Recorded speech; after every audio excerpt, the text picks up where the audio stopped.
Jose இங்கிலீஷுக்கும் Punjab கிங்ஸுக்கும் என்னதான் பிரச்சனை? Jose English மோசம் பண்ணிட்டாராம். அவர் அன்ப்ரொஃபஷனலா அப்படிங்கிறத தான் நாம் இந்த வீடியோல பார்க்க போறோம். சரி, என்ன பிரச்சனை அப்படிங்கிறது நிறைய பேருக்கு தெரிஞ்சிருக்கும். சிம்பிளா சொல்றேன். கடந்த நவம்பர் மாசம் 15ஆம் தேதிக்குள்ள எல்லா ஐபிஎல் டீமுமே அவங்களுடைய ரிட்டன்ஷன் லிஸ்ட்டை வெளியிடணும் அப்படின்னு சொல்லிட்டு பிசிஏ சொல்லியிருந்தாங்க. அதாவது யார் யாரை தக்க வச்சுக்க போறீங்க, யார் யாரை வெளியிட போறீங்க அப்படின்னு சொல்லிட்டு லிஸ்ட்டை வெளியிடுங்க அப்படின்னு சொல்லிட்டு சொல்லியிருந்தாங்க. அந்த சமயத்தில் நவம்பர் 15ஆம் தேதி அந்த லிஸ்ட்டை வெளியிடுறதுக்கு ஒரு 45 நிமிஷம் முன்னாடி ஜோஸ் இங்கிலீஷ் என்ன பண்ணியிருக்காருன்னா, பஞ்சாப் கிங்ஸின் ஓனரான நெஸ்படியாக்கு கால் பண்ணியிருக்காரு. அது வரைக்குமே பஞ்சாப் கிங்ஸ் ஜோஸ் இங்கிலீஷை ரிட்டைன் பண்ணிக்கலாம் அப்படின்னு சொல்லிட்டு தான் நினைச்சு வச்சிருந்தாங்க. ஆனா கடைசி 45 நிமிஷத்துக்கு முன்னாடி கூப்பிட்டு அவர் என்ன சொல்லிட்டாருன்னா, நான் ஏப்ரல் மாசம் கல்யாணம் வச்சுக்கலாம் அப்படின்னு சொல்லிட்டு பிளான் பண்ணியிருக்கேன். அனிமன் போறதுக்கு ட்ரிப்பும் பிளான் பண்ணிட்டேன். அதனால என்னால ஒரு 4-5 மேட்ச் மட்டும் தான் ஐபிஎல் ஆட முடியும் அப்படின்னு சொல்லிட்டு சொல்லியிருக்காரு. அதை கேட்ட நெஸ்பாடியா ரொம்பவே காண்டாயிட்டாரு. இவ்வளவு அன்ப்ரொஃபஷனலா நடந்துக்கிறதா, உன்னை டீமை விட்டே வெளியே அனுப்புறோம் அப்படின்னு சொல்லிட்டு அவரை ரிலீஸ் பண்ணிட்டாங்க. அதனால தான் பஞ்சாப் கிங்ஸ்ல நல்லாவே ஆடி இருந்தாலுமே ஜோஸ் இங்கிலீஷை ரிலீஸ் பண்ணியிருந்தாங்க. ஆக்ஷனுக்குள்ள அவர் வரும்போதுமே எல்லாருமே இவர் 5 மேட்ச் ஆடுவார், 4 மேட்ச் ஆடுவார் அப்படின்னு சொல்லிட்டு தான் நினைச்சிருந்தாங்க. ஆனா ஆச்சரியத்தக்க வகையில் இவருக்கு எஸ்ஆர்எச்சும் எல்எஸ்டியும் போட்டி போட்டு பிட் பண்ணியிருந்தாங்க. கடைசியே எல்எஸ்டி 8.6 கோடிக்கு ஜோஸ் இங்கிலீஷை வாங்கியிருந்தாங்க. இது எல்லாருக்குமே ஆச்சரியமா இருந்துச்சு. எப்படா 4-5 மேட்ச் மட்டும் தான் விளையாடுவேன்னு சொல்லியிருக்காரு, அவரை போய் 8 கோடிக்கு வாங்கியிருக்காங்க அப்படின்னு சொல்லிட்டு எல்லாருமே நினைச்சிருந்தாங்க. அதுக்கப்புறம் தான் ஜோஸ் இங்கிலீஷ் இன்னொரு விஷயம் சொல்லியிருக்காரு, என்ன அதிக விலை கொடுத்து வாங்கிட்டீங்க, அதனால நான் உங்களுக்கு ஐபிஎல் முழுக்கவே விளையாடுறேன் அப்படின்னு சொல்லிட்டு சொல்லிட்டாரு.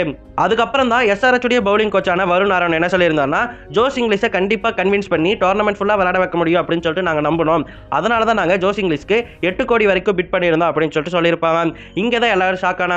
ஏன்னா ஜோஸ் இங்கிலீஷ் கண்டிப்பா அதிக விலைக்கு எடுக்கப்பட்டா டோர்னமெண்ட் ஃபுல்லா விளையாடுவாரு அப்படின்னு சொல்லிட்டு எல்எஸ்டிக்கும் எஸ்ஆர்எச்சுக்கும் எப்படியோ தெரிஞ்சிருக்கு. அதாவது ஜோஸ் இங்கிலீஷ் ஏதோ ஒரு வகையில் கம்யூனிகேட் பண்ணியிருக்காரு. இதனால தான் பஞ்சாப் கிங்ஸ் அணியினர் கோபமாயிட்டாங்க.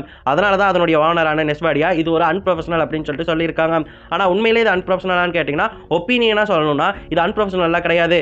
நாம ஒரு கம்பெனியில் வேலை செய்கிறோம், அதை விட அதிக சம்பளம் கிடைக்கும் அப்படிங்கிறப்போ அந்த கம்பெனியை விட்டு வெளியே வந்துருவோம். அதுக்கப்புறம் நிறைய பேர் இன்டர்வியூஸ் வைப்பாங்க, அதில் அதிக சம்பளம் எங்கே கிடைக்குதோ அங்கே தான் நம்ம போவோம்.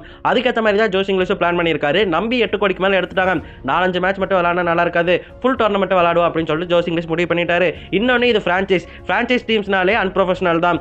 இது ஒன்றும் கவுண்டி சாம்பியன்ஷிப்போ இல்லை ஸ்டேட் லெவல் சாம்பியன்ஷிப்போ இல்லை இன்டர்நேஷனல் சாம்பியன்ஷிப்போ கிடையாது.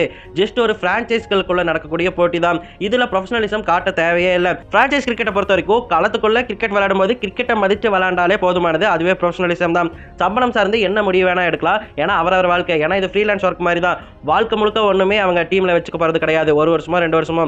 சரி, இங்கிலீஷ் அன்ப்ரொஃபஷனல் சொல்றாரு, இவர் முதல்ல ப்ரொஃபஷனலான்னு கேட்டிங்கன்னா, கிரிக்கெட் கிரவுண்டுக்குள்ள என்ன வேலை தெரியுமா பண்ணியிருக்காரு? 2014 பஞ்சாப் கிங்ஸ் ஓனரான நெஸ்பாடியா ஓனராக இருந்த பிரீத்தி சிந்தா கிட்ட தப்பா நடந்திருக்காரு. கிரவுண்டுக்குள்ளேயே வச்சு கத்தியிருக்காரு, தப்பா நடக்க முயற்சி பண்ணியிருக்காரு. இதனால கேஸும் ஆகியிருக்கு. 2024 தான் 2 பேரும் சமரசமா போயிருக்காங்க. கிரவுண்டுக்குள்ள எல்லாரும் மதிக்கக்கூடிய கிரிக்கெட் களத்துக்குள்ள ஒரு பொண்ணு கிட்ட தப்பா நடந்திருக்காரு. இது ப்ரொஃபஷனலா?